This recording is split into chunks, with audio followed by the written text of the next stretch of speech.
Good afternoon, or good morning. I'm Ian Lesser from GMF in Brussels, and it's a great pleasure to welcome you all, to thank you for joining us today for this discussion on From the Mediterranean to the Black Sea, Turkey's Troubled Waters. And to say at the outset, it's really a wonderful pleasure to be able to do this with Rome Med and with our friends at ISPI. We have a wonderful group of people with us to start off our conversation on this topic this morning. But just to say, the notion of troubled waters, I think, really maybe even understates the situation that Turkey and we find ourselves in. Turkey is obviously a leading stakeholder in Black Sea security, also in the Mediterranean. In a sense, I think the Ukraine conflict has taken us from a place in which the Black Sea, at least, was a bit of a strategic backwater. We could talk about that. The Mediterranean, perhaps a little less so, but still, the Black Sea, in any case, is now very, very central to security concerns on both sides of the Atlantic, and obviously to Turkey. Turkey is playing a very key role in diplomacy over the conflict as well. We'll see where that goes. But I think our conversation will also allow us to talk a little bit about the connections between the Black Sea and security in the Mediterranean, and maybe also the nexus between what is happening, broadly speaking, in Europe's east and in the south. These are no longer disconnected strategic spaces. I think they're connected in a more and more intimate way, but we get to talk about that. We've got a great group, as I say, to talk about it. I'm going to let our moderator introduce them to you, but I'm also going to thank ISPI again, but also introduce our moderator, who is Valeria Talbot, who is co-head of Middle East and North Africa Center at ISPI, and an old friend of GMF. It's great to be able to work with you again. It's great to have this conversation. Valeria, over to you. Thank you very much, Ian, and welcome also from my side to this virtual panel organized by ISPI and GMF in the framework of Rome Med Mediterranean Dialogues. Thank you to GMF, to all colleagues from GMF for their cooperation in the organization of this panel. We will focus this afternoon on the implication of the war in Ukraine on the Black Sea security, and we will see how these affect Turkey's foreign and security policy, both in the Black Sea region and in the Mediterranean. And we will see also the implication on Ankara's relations with NATO and the United States on one side and with Russia on the other side. I'm delighted to introduce our distinguished speakers. Mitat Celikpala, Professor of International Relations at the Kadir University in Istanbul. Welcome. Stephen J. Flanagan, Senior Political Scientist at the RAND Corporation. Welcome. And Alina Inayeh, Director of the Black Sea Trust for Regional Cooperation at the GMF. So thank you for being with us. So in these days, Turkey is under the spotlight for hosting peace talks between Russia and Ukrainian delegations. Indeed, Turkey, leveraging on good relations with both Russia and Ukraine, has emerged as the main facilitator between Moscow and Kiev and in trying to foster peace talks. So what are the implications of this war for Turkey at the geopolitical, strategic, and the economic level? I would like to start with Mitat Celikpala, and the question to you, Mitat, is how does Ankara look at possible changes in the Black Sea security and equilibriums as a result of the war in Ukraine? Mitat, the floor is yours. Thank you. Thank you, Valeria. It's my pleasure and honor always to be part of such a kind of a timely event. And it's also a pleasure together with colleagues and old friends to discuss Turkey and of course, Black Sea and the Mediterranean. As Ian Lesser mentioned, Turkey is at the heart of Europe's East and South in terms of security, because, you know, Europe's South means Turkey's South as well, and Turkey is part of this Black Sea security environment as well as the Eastern and Mediterranean security environment. Therefore, in the first round, as you asked me to, what's the Turkey's position in the north, and then in the second, I try to link it to the south. And for this Ukrainian stuff, and Turkey had been actively pursuing a kind of a diplomatic solution to forestall a conflict since the war had broken between its two neighbors or partners to the north across the Black Sea. Those are Turkey's neighbors and partners, as you mentioned. And from the beginning, Turkey's initial reaction to Russia's attack on Ukraine was that Moscow's decision and stance were unacceptable, and Ankara rejected it openly.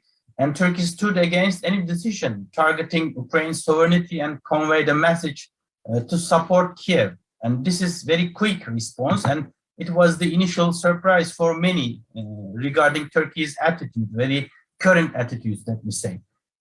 And subsequently, Ankara received Ukraine's official request to close the Turkish Straits to Russian ships.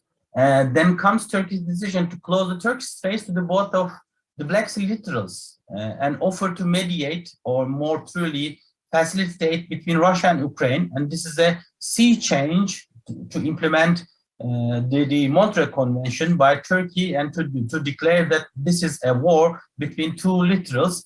And it has some direct effects on the Black Sea security regime, as well as Turkey's Black Sea security narrative as well. This is the first important thing that I would like to raise. And Turkey considered the situation in Ukraine officially as a war and implemented the Montreux Convention. This is very serious.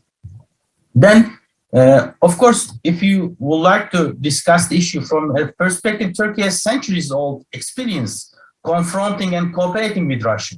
We are experienced enough, and we have unique relations with Kiev, and Ankara has been outspoken supporter of Ukraine's territorial integrity and critic of Russia's annexation of Crimea.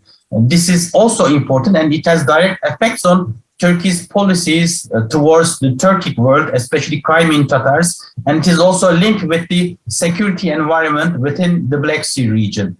And we know that Turkey developed an effective program of cooperation with Kiev on military technology, while retaining effective relations with Russia on energy, agricultural trade, tourism, and some other key defense technologies. This is also under severe effect of Ukrainian occupation, Russian occupation of Ukraine, let me say.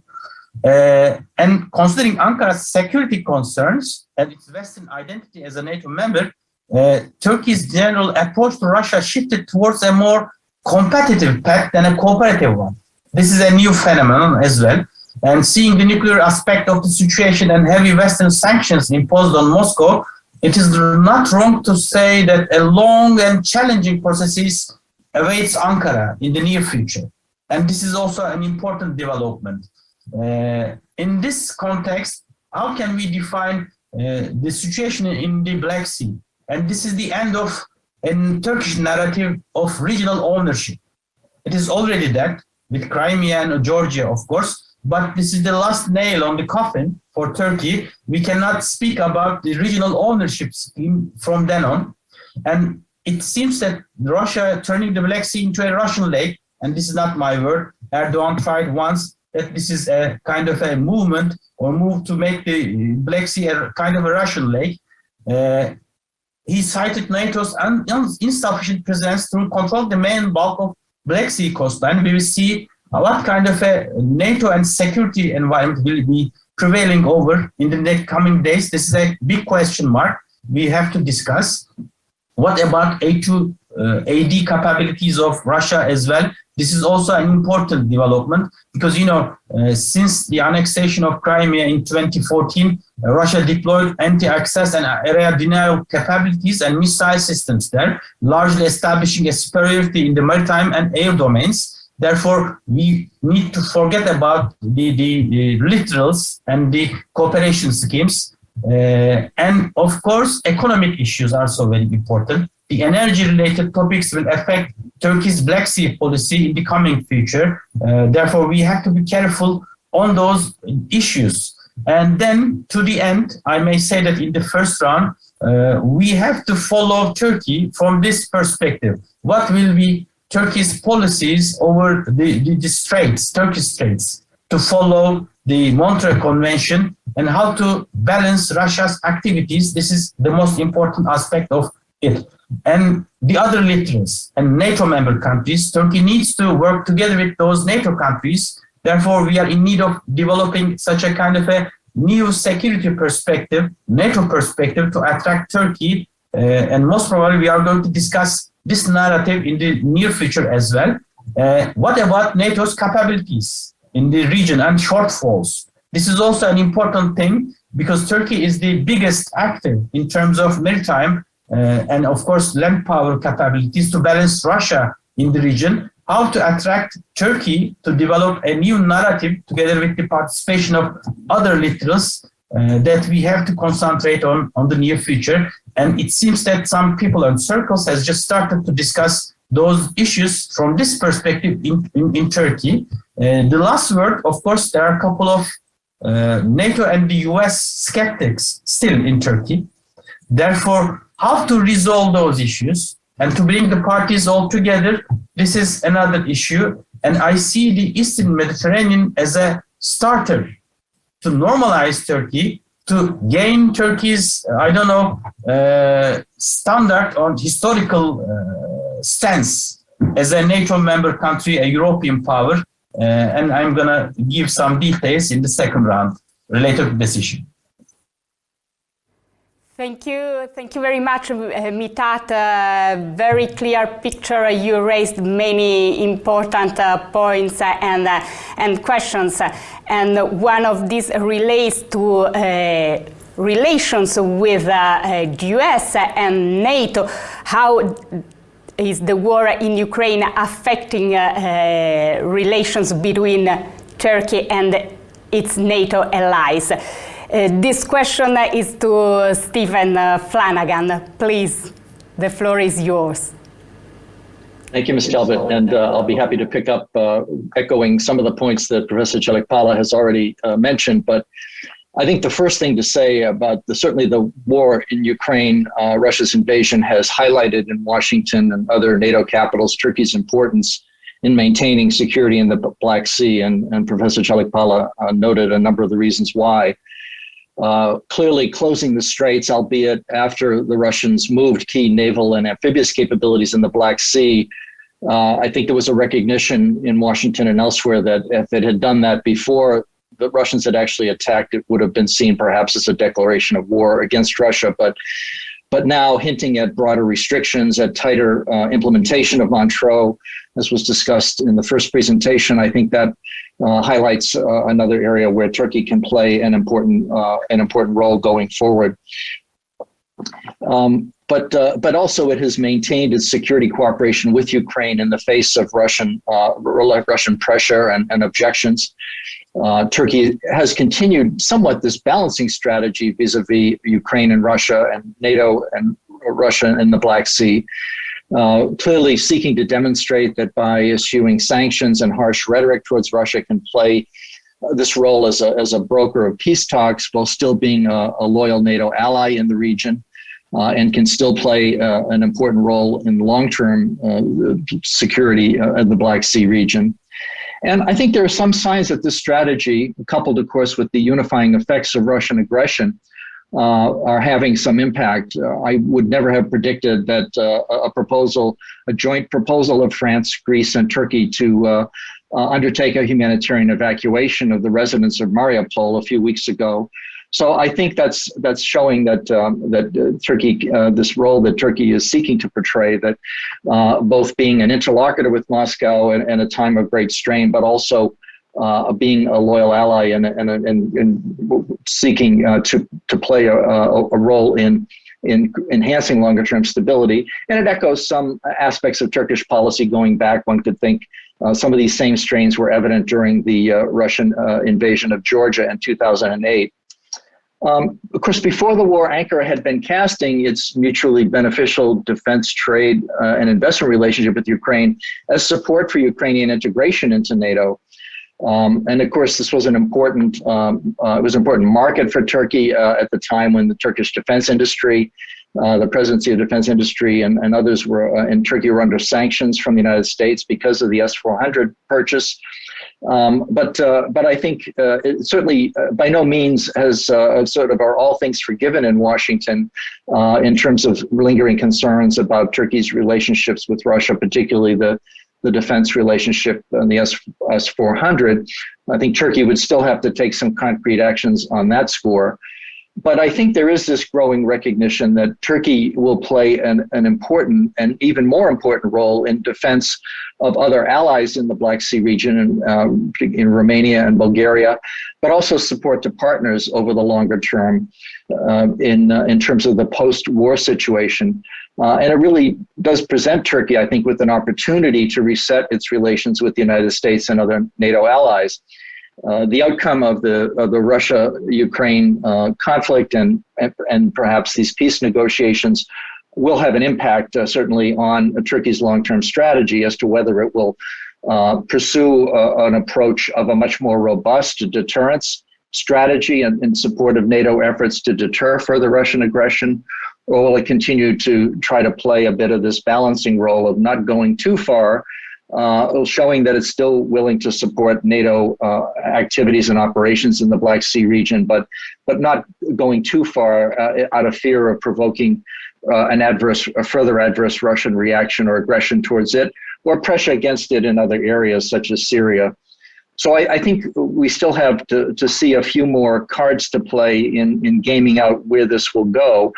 But as I say, I do think my main point would be is that this is an opportunity for Turkey to, if not a complete reset, but certainly an improvement of relations with its other NATO allies, and that there are some opportunities here. And the question is, what also will Turkey be seeking in terms of undertaking some of these policies in the post-war period? And we can talk about that in the second round of questions. So I'll stop there. Thank you. Thank you very much. This is a very important point, the possibility of a reset of relations between Turkey and United States and NATO. But let's come to the complex relations between Turkey and Russia, and to see how this war is affecting the relationship, and also to see how long is Turkey's difficult balancing act between Russia and Ukraine sustainable. This question is to Alina, so please, Alina, the floor is yours. Thank you. Before answering the question, I do want to pick up on the issue of the balancing act, because Turkey is playing a balancing act not only in the Black Sea region, but it's playing a balancing act with all of its neighbors. Turkey has gone back to the zero problems with neighbor policy, and in the last year, if I'm not mistaken, has made important steps to come to better terms with Armenia, with Israel, with Egypt, with the United Arab Emirates, with Saudi Arabia. So we see a balancing act, as you were saying, not only when it comes to its relation with Russia, Ukraine, and respectively NATO and the US, but really around 360 degrees around Turkey. And I think this is the context in which we have to look at what Turkey is doing in the Black Sea and its relation both with Russia and with Ukraine, and how it's playing this. I don't see the relation with Russia has changed before the war. It has remained the same powerful, strong, and transactional relation that it's always been. Friendly at times, somewhat hostile at times, depending on the events. But Russia and Turkey and Russia, let's put it this way, they continue to have joint common interests, not in the Black Sea necessarily, but definitely in Syria. And Turkey continues to have, both of them actually have economic interest in each other. So this hasn't changed, hasn't been at least yet affected by the war. And this is one of the reasons why Turkey has been opposing the sanctions imposed to Russia. As the events unfold, rather, I see no reason why Turkey won't be able to play this balancing act between Russia and Ukraine, because this is the second part of your question. On the long term, Turkey has actually been pretty good at playing balancing acts with different countries, even opposing countries. So I see no reason why this isn't sustainable. Turkey is very good at pursuing its own interest. It has a strong interest in a good relation with Russia, as it was described here and as I mentioned earlier. But it also has a good interest. Has a strong interest in good relations with Ukraine because of the issues with the Crimean Tatars, because of all the other relations that have been going on between Turkey and Ukraine. So I see this balancing act actually. I see Turkey being able to play this balancing act at least on a medium term, if not on longer term. Thank you, Alina. I would like to invite all people from the audience who would like to send their questions to write the question on our social channels. And we will have at the end of the panel a specific room to address your questions. So, Alina said we are, Turkey is reshaping its foreign policy, starting from the neighborhood.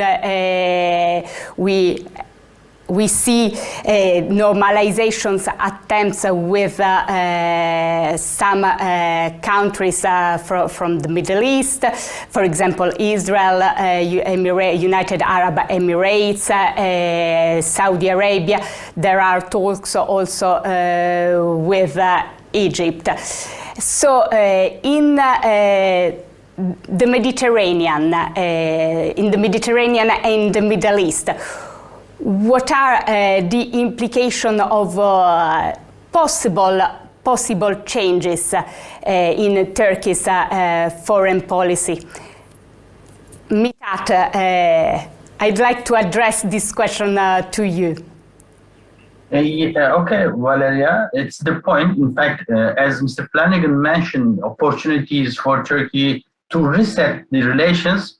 Many Turkish circles in Turkey call it as the normalization instead of using the reset, because many people say that we are part of NATO, we comply with the basics of the NATO, our Western allies do not understand Turkey's interests and priorities, therefore it is the normalization because our partners started to understand Turkey's position, how fragile is it, and this is the reason why. Maybe I agree with Alina, and Turkey follows its own interest, but of course the style and the manner time to time is an issue, but this is a domestic issue as well. Therefore, I don't want to touch this issue at that moment. Maybe questions and answers I may try to. And it is true as well, Turkey's balancing act come under heavy pressure because of this Russian attitude, and Turkey needs to find some realist ways to balance it and to normalize it, and therefore it triggers a kind of a sense of realism both in Turkey and with the other partners as well. This is the reason why we see Turkey, Greece, and other French partners are acting together on some issues. This is a good sign of developments. In terms of MENA region, especially the Eastern Mediterranean has occupied a prominent place on an international security and global political agendas over the past decades, and Turkey was always the other in this equation, especially this delimitation, energy cooperation, whatsoever. But a more general geopolitical and strategic confrontation centered on the Eastern Mediterranean since 2018, and the Eastern Mediterranean become a kind of an eye of gathering geopolitical storm. This tense competition has been elevated to a phase of escalation with this civil war in Libya, the signed agreements between various regional players on maritime boundaries that exclude or distance others. This was the issue, and most of the time Turkey was the other. And reciprocal and mutually exclusive NAVTEX announcements, high-pitched political statements, those are the issues. In some, the region turned into a kind of a ticking geopolitical time bomb with a potential of spillover effects for broader conflicts. But now, we are witnessing reflections of these current developments, including the invasion of Russian invasion of Ukraine, on the long-term security and stability of the region. They have some direct effects. For example, there are important developments from Turkish perspective. The US non-paper on the East Med pipeline, this is important thing. Turkey's new approach to normalizing its relations with Israel and Egypt, resumption of Turkish-Greek exploratory talks are the current developments and the rising hopes for the de-escalation. And you may add the Israeli rapprochement and President's visit to this equation as well. Synergies between the Gulf, the Middle East, and the Eastern Mediterranean theaters have grown substantially. This is very important, and developments ranging from the Libyan civil war to the Abraham Accords have created a kind of a space in which the strategic approaches of the Eastern Mediterranean, Middle East, and the Gulf states seems to more interwoven than ever before. This is a development. And the Russian invasion of Ukraine as a new game changer in the international politics made the global and regional security environment more complex, with some direct reflections on this Eastern Mediterranean issue. And we have witnessing a kind of a new era. It is the era of de-escalation. After an almost 4-year-long escalation period in the Mediterranean since late 2021. Russia's aggressive assertiveness and invasion of Ukraine, economic crisis, and increasing energy prices among the main denominators of the current shift. And I see these factors necessitate eventful period, if not the resolution of issues in the Eastern Mediterranean. We may witness more US and EU efforts forcing parties to turn more functional partnership models in the Eastern Mediterranean. Those functional partnership models are the utmost importance for Turkey. And we see the near future more, I don't know, I'm a little bit optimistic in terms of relations and to link the regions all together. Most probably after Greece and Israel, Cairo is on the row in Turkey's list. And Ankara openly calls for Eastern Mediterranean Conference to find a win-win formula. I see the similar signs in the EU and the US as well. If the parties manage to get together to discuss those issues, then most probably we may move forward. And the EU Council's idea is to convene multilateral conference for the Eastern Mediterranean. There is a kind of a convergence of policy proposals and interest among the parties, and this is a positive sign of it. Thank you, Mitat. So, do you think that we are seeing a sort of return to the policy of zero problems with neighbors? There is, I don't know whether it's a kind of a zero problems with neighbors or to control those problems. You know, the parties, the opposite side is also giving some positive reflections. For example, Anastasiades even spoke on Turkey's participation in the energy planning of the region when the settlement was achieved. And this is very important. For the first time, Greeks and even Greek Cypriots are giving some positive signs of it. And I see Erdogan's tune or the narrative is getting more and more cooperative in terms of his political scheme, and we are going to the elections in Turkey. Therefore, whether it is a normalization or zero problem with neighbors, because zero problem with neighbors is an issue not only in Turkey but in our partners as well. But we need to define a new narrative, and it is the time, I guess, to define this new narrative. Thank you, Mitat. And I would like to know, from a U.S. perspective, how do U.S. see these changes in Turkey's foreign policy, this cooperative attitude? Dr. Flanagan. Yes. Well, I think that it remains to be seen how Washington is perceiving this. There's still a number of developments that need to unfold. In the first place, it seems to me that in the face of the brutality of Russian aggression in the Black Sea region, Turkey's sort of prevailing strategy that it could take the lead more or less on its own, with some limited help from its NATO allies in managing security in the Black Sea region is not very viable. And particularly if Russia ends up controlling a good part of Ukraine's coastline on the Black Sea and the Sea of Azov, it would only enhance the threat that it could be posed to NATO allies and partners in the region. And so it could be that this would lead Turkey to take a more balanced approach to advancing its interest in the Eastern Mediterranean and the Black Sea. In other words, would it lead to perhaps, as it rebalances its own strategy to focus a bit more on threats in the Black Sea, might it lead to a less confrontational posture towards Greece and other countries in the Mediterranean concerning its maritime claims there? I think that's a question. I don't know that there's yet an answer.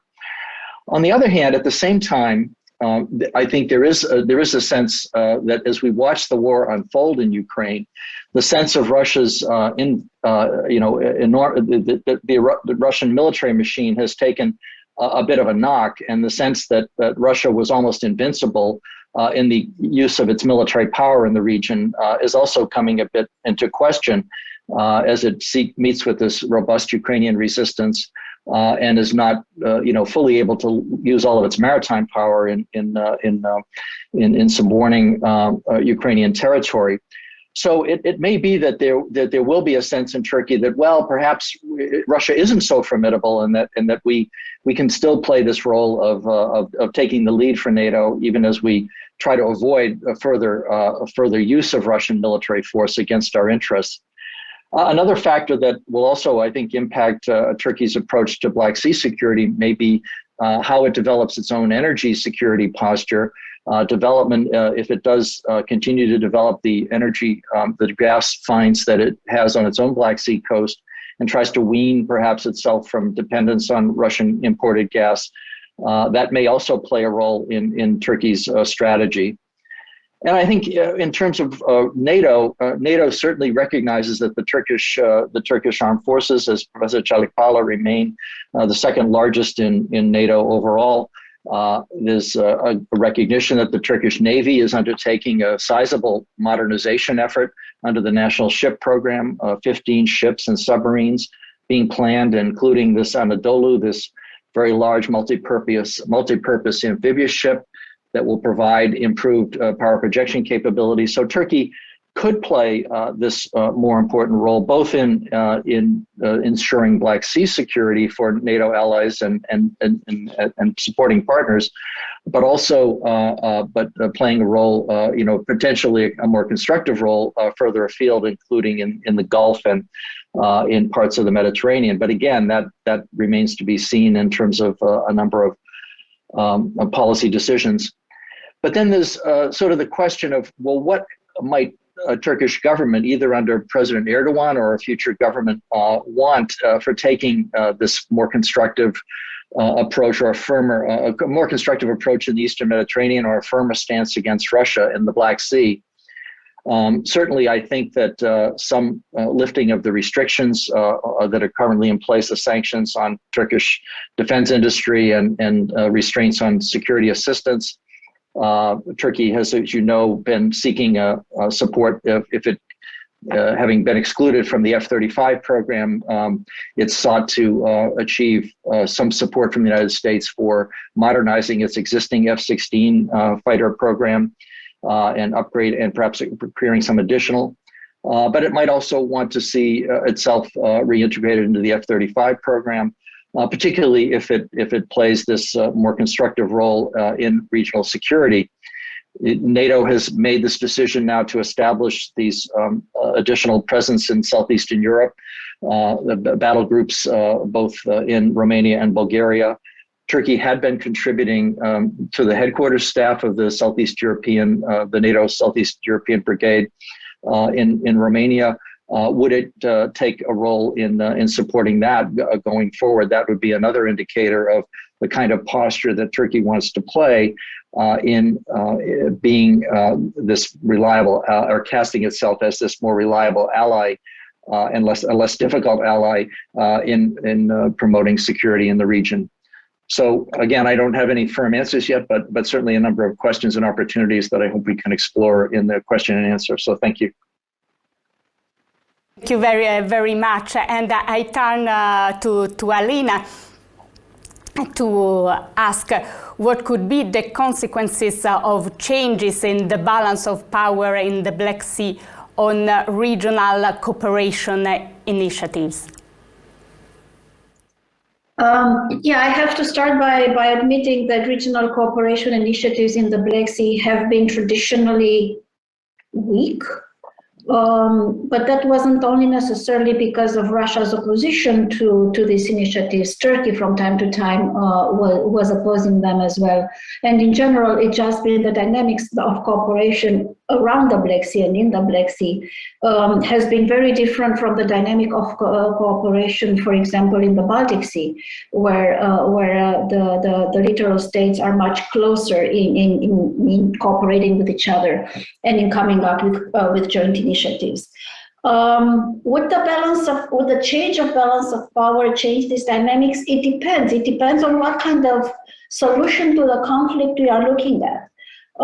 If we are going to have a truce, which means that that's all we can achieve, but the security instability will still be there through the frozen conflicts, through possible yet again open conflicts in the near future. So again, if you're only going to have a truce with instability continuing in the Black Sea, then I don't think that regional cooperation is going to get any more ground than it has in the past, maybe even less. If on the contrary we are looking at a peace, which is a long-lasting peace, which is going to bring with it stability, security stability, then I think that, yes, indeed, regional cooperation on different areas, on different issues, on different platforms could get off the ground much better than it has in the past. There is one caveat that I have, or there is one thing which I need to mention. I was referring to regional cooperation, to governmental regional cooperation.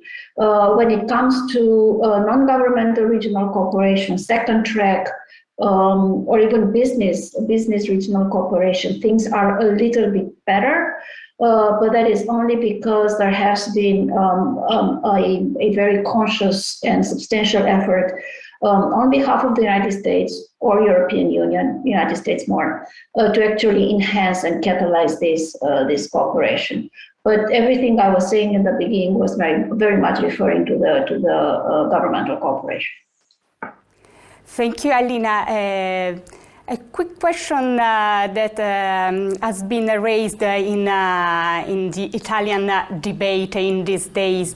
What kind of leverage can Turkey have on Russia to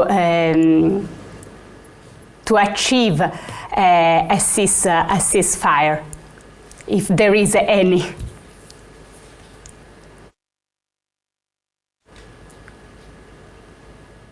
I don't know who this question is referred to? To you, please. No, okay. I'm not sure Turkey has a lot of leverage over Russia in achieving a ceasefire, and I'm very happy that you used the word ceasefire and not achieving peace.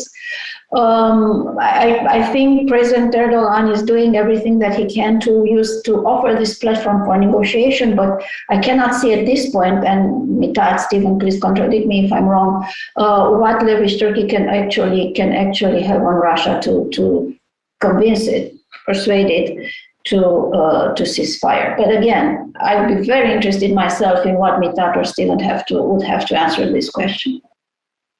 Please, Mitat and Steve.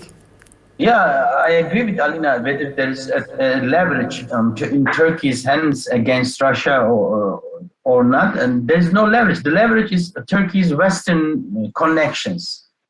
You know, Turkey is the only NATO member country who is not part of sanctions, and the Western partners, especially NATO member countries, let Turkey to play this balancing act against Russia.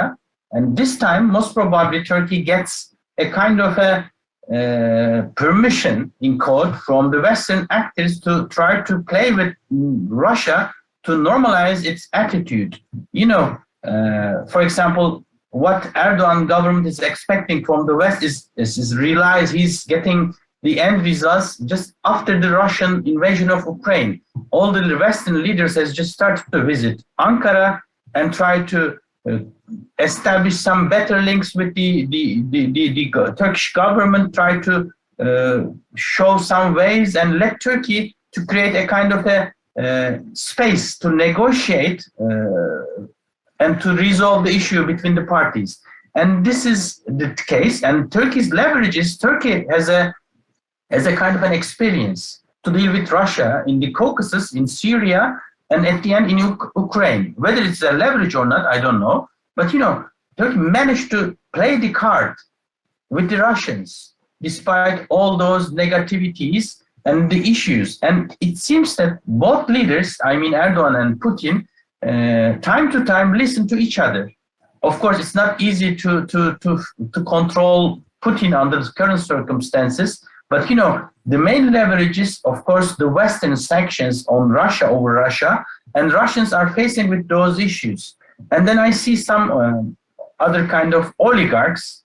They are playing in between Turkey, Ukraine, and of course the West and Russia to find some resolution of the issue, whether it's a truce or a kind of a settlement, a permanent settlement. But you know, this is very early, and Turkey showed itself as a kind of a much more moderate Western actor against Russian expectations. Maybe this is the only leverage, but beyond that, I don't see any leverage, because you know, this is a serious case for Turkey.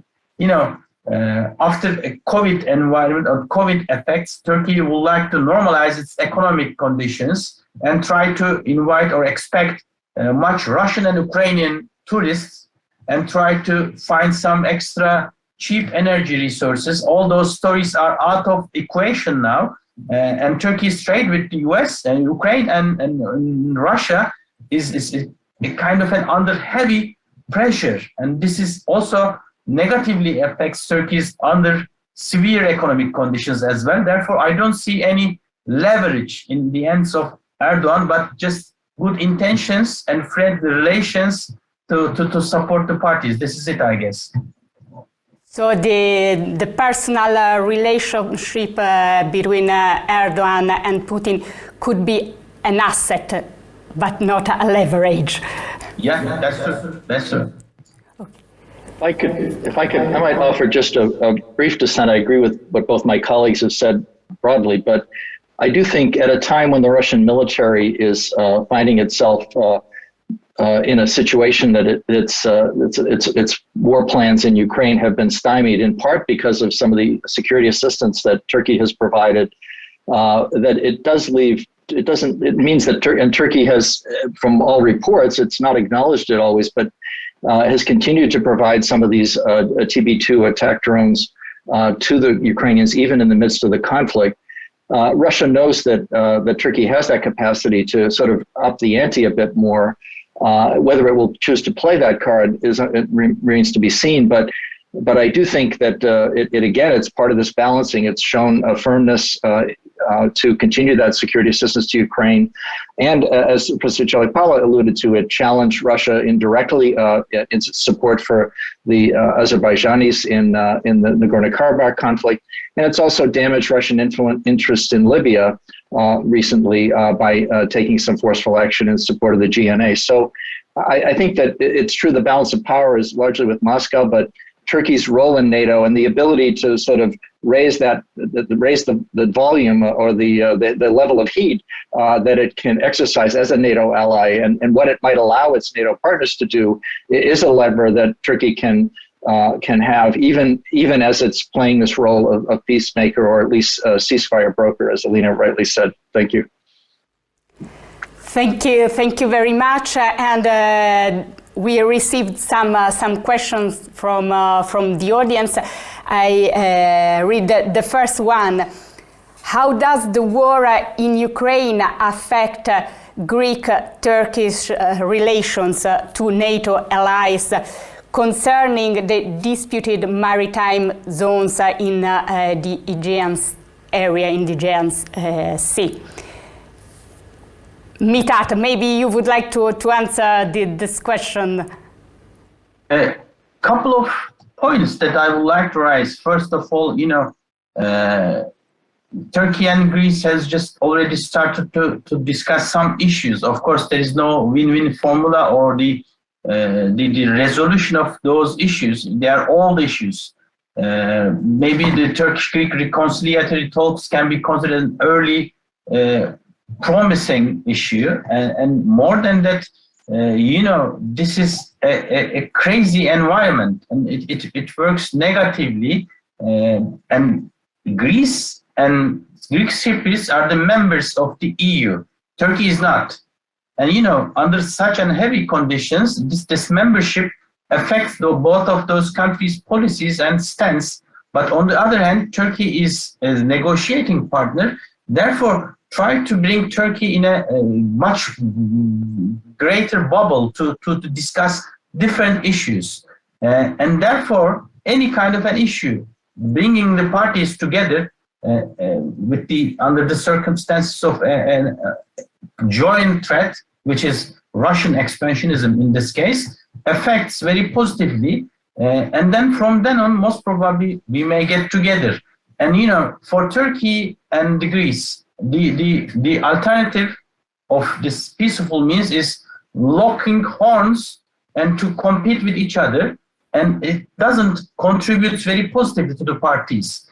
And the European partners most probably try to strengthen the friendship and solidarity between EU and as well as NATO, and then any kind of a disagreement negatively affects the mood of Western solidarity. And then the parties most probably may decide to locate Turkey in this equation. And if the Greeks started to locate Turkey as a partner and friendly country and start to negotiate those issues, most probably it may affect very positively. And there are some ways and means. We have an experience in 1990s, late 1990s. In 1999, with the support of European and US, especially, Turkey and Greece get together and has just started some warm relations. Therefore, the environment is suitable now, and then we may forward from this point of view. This is the effect of Russian aggression, and the parties has just started to get together and try to find some positive ways. They do not want to be another headache to other partners within NATO and the EU. This is the case, maybe. Thank you, Mitat. There's another question. To what extent could the economic impact of the war in Ukraine affect Erdogan's domestic popularity and its difficult balancing act with Russia? Alina, this question is to you. Well, thank you, but I'm not an expert on Turkish domestic politics and economy, so I would refer this to Mitat instead. So, Mitat or even Dr. Flanagan. Yeah. Just a starting point, I may say some issues, Valeria, and Dr. Flanagan add this issue as well.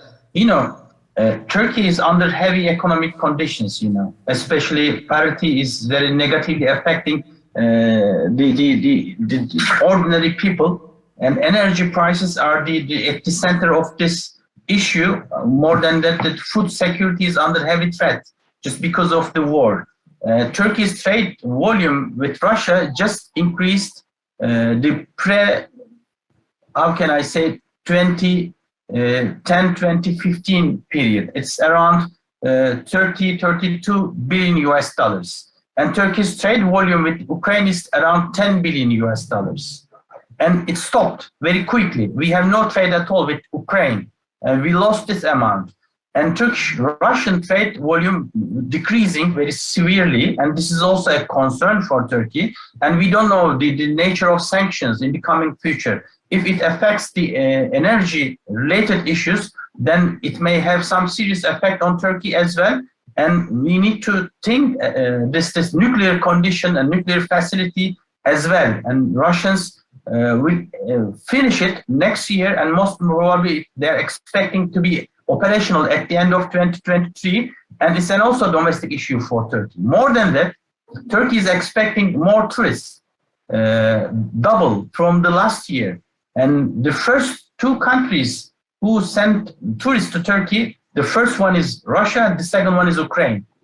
Under heavy conditions of the war, it's almost impossible to attract those tourists to Turkey. This is also an issue, and therefore we are losing the environment, and Turkey needs to spend huge amount of money for the security needs. And we know what's happening in Syria, in the Eastern Mediterranean, as well as in the Caucasus.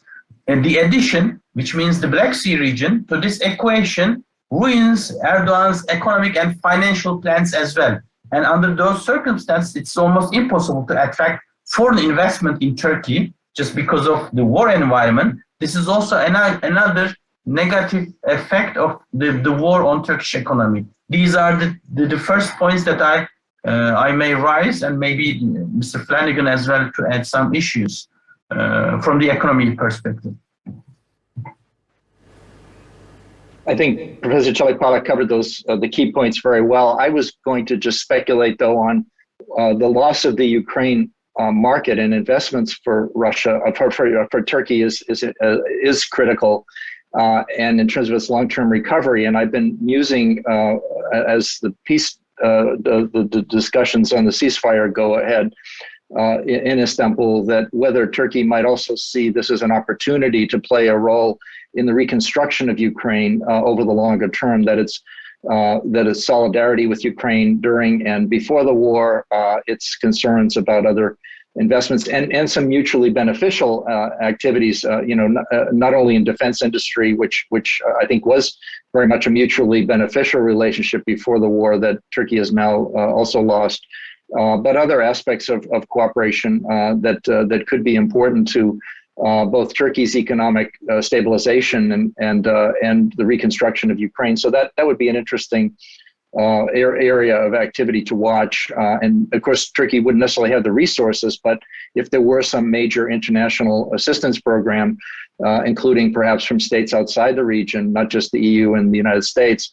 for reconstruction of the damage in Ukraine, that could provide Turkey with an opening that it could say that its knowledge and capacity in the region could be applied as an effort at enhancing longer term stability and economic recovery in Ukraine. Thank you. Thank you very much. We have time to take two more questions from the audience. And the first one relates to the energy cooperation between Turkey and Israel. And the question is, how viable is this energy cooperation given the political notes that still exist between Israel and Turkey? And considering also Cyprus' opposition to this issue. would like to pick this question? I may say some points again. Turkish-Israeli relations is bigger than this energy topic. Of course, energy is a kind of a contribution to normalize relations. It's a positive catalyst to move forward for the parties. But, it's a broader issue. Turkey is in need of energy resources like the other European countries and nations. Of course, for the moment, Russia is a partner and Turkey has good relations with Azerbaijan, and so there's a possibility to have Iranian gas, as well as if the conditions are suitable, we may attract Iraqi and the other options as well. But Eastern Mediterranean in general, not only Israel, but Egyptian and of course Cypriot resources are very important for Turkey to diversify Turkey's energy mix and to support Turkey's economy. I don't know whether they are going to be cheap or much more resourceful, but it's not easy. But Turkey needs Israel and other Eastern Mediterranean partners to cooperate with, not only for energy resources, but to normalize its relations with the other actors as well. Because tense Israeli-Turkish relations affects Turkey's relations with the US and the EU as well. Therefore, energy may be a kind of a starter, as it was a kind of a starter to conflict with the parties, for Turkey to normalize and to cooperate for the further developments. But it's not an enough topic or the issue to normalize the both parties' relations, but it's a good start or a catalyst to start with. It's a good start, and energy is a hot issue in this day, above all for Europe. So the diversification of energy supply is a crucial issue for European countries at this very moment. And that's why Eastern Mediterranean gas resources are emerging as crucial, as a good alternative for Europe. Although, for example, the project, the East Med pipeline, was considered not viable from the US recently. In January, the US decided to drop out this project. And there is a very last question about the implication of the war in Ukraine on Middle Eastern crisis, in which both Turkey and Russia are involved, such as Syria and Libya. So what are the scenarios? For example, for Syria, Dr. Flanagan. Well, I think Syria certainly remains an important point of Russian leverage in tempering Turkish behavior vis-a-vis perhaps, both in the Black Sea and elsewhere. On the other hand, at a time when the Russian military is stretched in its operations in Ukraine, I'm not so sure that it would undertake further punitive actions, or it would be risky to take further actions that would be seen as countering Turkish interests in Idlib and elsewhere in northern Syria. Although they certainly have had come to blows before, of course, in the incident with the so-called inadvertent bombing of Turkish soldiers by the Russians in Idlib in early 2020. So I do think that remains a possibility to Russia to certainly try to raise the heat there, but it would come with some risks because Turkey is not bogged down in a war the way the Russians are right now.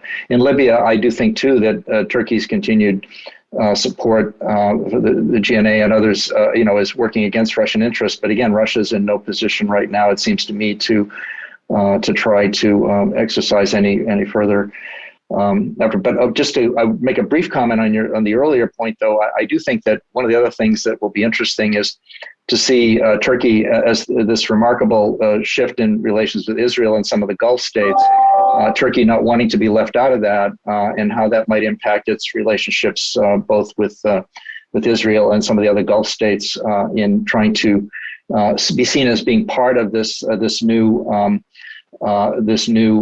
strategic landscape that's evolving in the Gulf, and particularly the sort of united front against Iran that Turkey may not want to miss out on. Thank you very much. I would like to ask Alina and Mitat if you would like to add something on this point, on the crisis. I would like to add something on the point that you asked about the impact of economic impact on the domestic policy of Turkey. And I think we have to enlarge the context a little bit. Of course, the question is very valid, and Mitat has answered it very, very well. And everybody expects that the harshening of further harshening of the conditions, economic conditions in Turkey would give Erdogan a lot of headache, to put it this way. But we have to enlarge the context and look at the fact that the same thing applies not only to Turkey, it applies to pretty much all of the European countries. Of course, Turkey is in a weaker state because of its economy and the high inflation that it's fighting. But we have to ask the same question to the other European countries, as I was saying, and the impact, the social impact that we'll have to deal with, and how this will affect the policies in the end that we want to have towards countries which would want to accede to European Union, but also how much stamina, resistance, and we will have to carry on the war, the current war.